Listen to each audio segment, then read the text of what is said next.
Olá, galera do sétimo ano, tudo bom com vocês? Tudo tranquilo? Eu espero que sim, comigo vai tudo bem também. E aí, estão preparados para mais uma aula de ciências?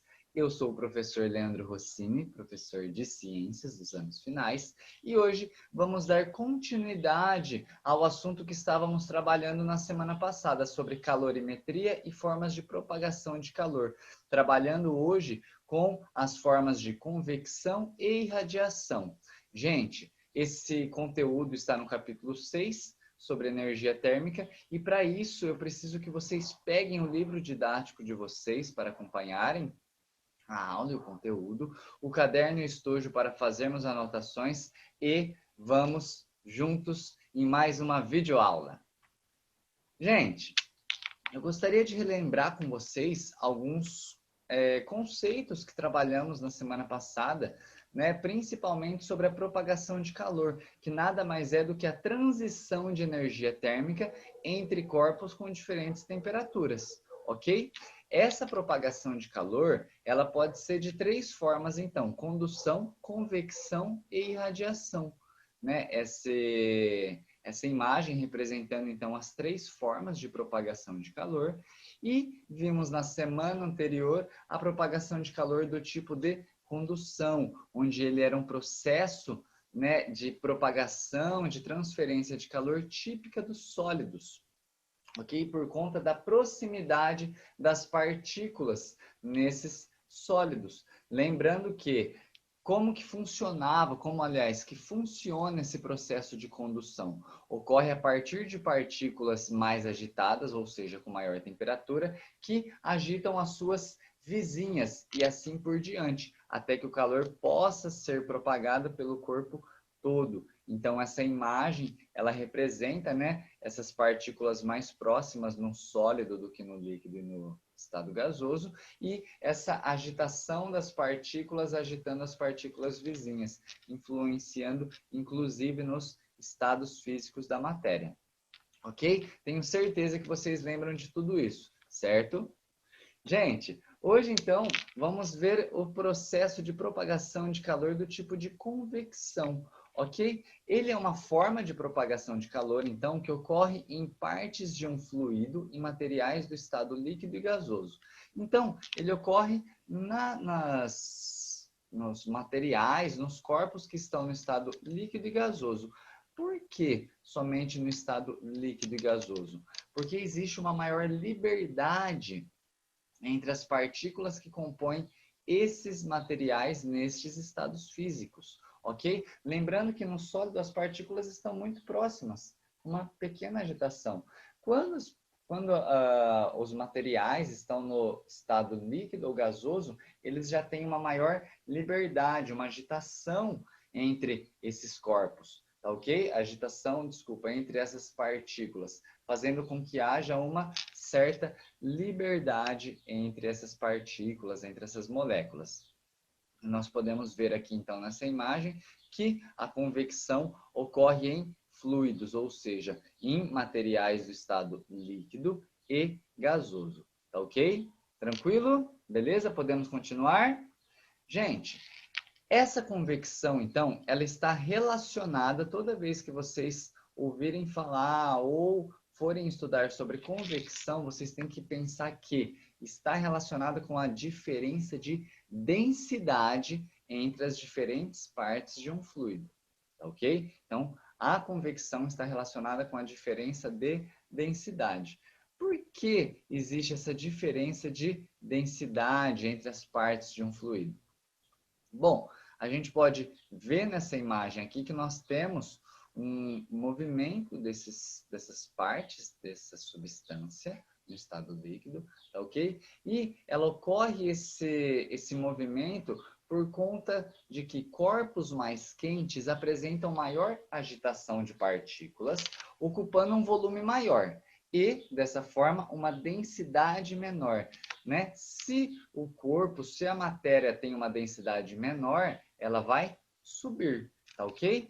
Já corpos mais frios apresentam menor agitação de partículas, ocupando um volume menor e, dessa forma, uma densidade maior, tá ok? Se ela ocupa um volume menor, ela fica mais denso. Se ela fica mais denso, ela se desloca para baixo. Havendo, assim, correntes de convecção. Nessa imagem, nós podemos ver que nós temos, então, o fogo aquecendo, então, essa substância no estado líquido. As partículas mais próximas do fogo, tá ok? Elas são aquecidas mais rapidamente. Esse aquecimento, ela causa uma maior agitação das partículas, ok? Que vão ocupar um volume maior, diminuindo a sua densidade e vão subir, tá ok? Ó, então a gente tem a subida. Quando ela sobe, ela ocupa esse espaço aqui em cima e as partículas que estavam nessa parte de cima, por terem uma densidade maior, por conta de estarem com uma temperatura mais baixa, vão descer. Quando elas descem, elas são aquecidas, possuem uma maior agitação, né? Um maior volume, uma densidade menor e sobem, fazendo então uma corrente de convecção, ok? Beleza? Conseguiram entender que, então, essa convecção ela está relacionada com a densidade, com a diferença de densidade, por conta da agitação dessas partículas. Nós vemos diversas situações no nosso dia a dia sobre a propagação de calor do tipo de convecção, como, por exemplo, a brisa marítima e a brisa terrestre, né, que percebemos muito bem quando vamos para a praia, onde de dia, né, a areia ela aquece mais rápido do que a água, nós temos então esse ar quente, menos denso subindo. Se subiu, liberou um espaço, podemos pensar que vagou um espaço onde é ocupado pelo ar frio da brisa marítima. Quando está à noite, é o contrário, tá ok? A água, ela sopra então esse ar quente, porque ela se resfria mais lentamente, né, subindo. E nós temos, então, uma liberação desse espaço onde nós temos a brisa terrestre com o ar frio soprando em direção ao mar, tá ok? Existe, gente, a convecção também, né, em atletas, em esportes como de asa delta, ou mesmo algumas aves que utilizam as correntes de convecção para planarem no ar, tá ok? Como, por exemplo, urubus, onde eles ficam, eles aproveitam essa corrente de convecção do ar mais quente, subindo e mantendo então esses urubus planando. Olha que interessante, né? Beleza? Tranquilo? Galera, temos também a propagação de calor do tipo de irradiação. O que nós precisamos saber que é muito importante sobre a propagação de calor do tipo de irradiação? Que ocorre em qualquer meio material e também no vácuo, ok? Então, ocorre no vácuo quando não temos partículas.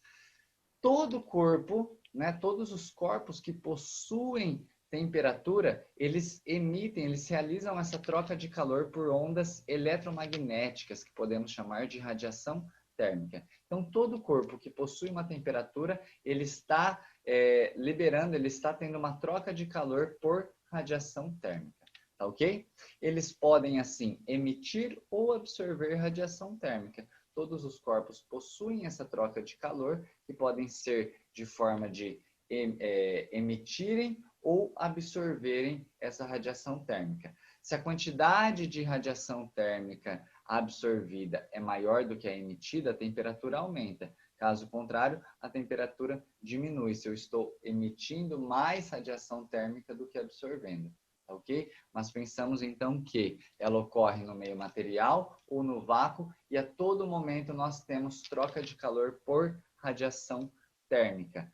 Onde, por exemplo, né, na situação, por exemplo, da gente ter o Sol emitindo essa radiação térmica através dos raios de luz até o planeta Terra. É uma forma de propagação de calor no vácuo, tá ok? E nós sentimos esse aquecimento dos raios solares, não é? Dos raios infravermelhos. Nós temos esse aquecimento, não só as pessoas, mas as plantas precisam muito dessa radiação solar para realizarem fotossíntese, ok? Ou nessa imagem aqui embaixo, onde nós temos aquecedores que emitem essa radiação térmica, aquecendo o local, ou né, vidros que são preparados e elaborados, né, para estarem em estufas, onde ele permite a entrada de luz, porém ele não deixa essa luz, essa radiação sair, mantendo então o ambiente aquecido para as plantas poderem realizar essa fotossíntese. Tá ok? Tranquilo? Então a irradiação que ocorre pela propagação de calor da radiação térmica, ela está presente em todos os materiais que possuem temperatura. Tranquilo? Fácil, não é? Gente, então, né, fechamos a nossa aula de hoje sobre propagação de calor, relembrando a propagação do tipo de condução, convecção e radiação. Tá ok? Espero que tenham gostado, que tenham entendido. Uma boa semana e até a próxima. Valeu, tchau, tchau!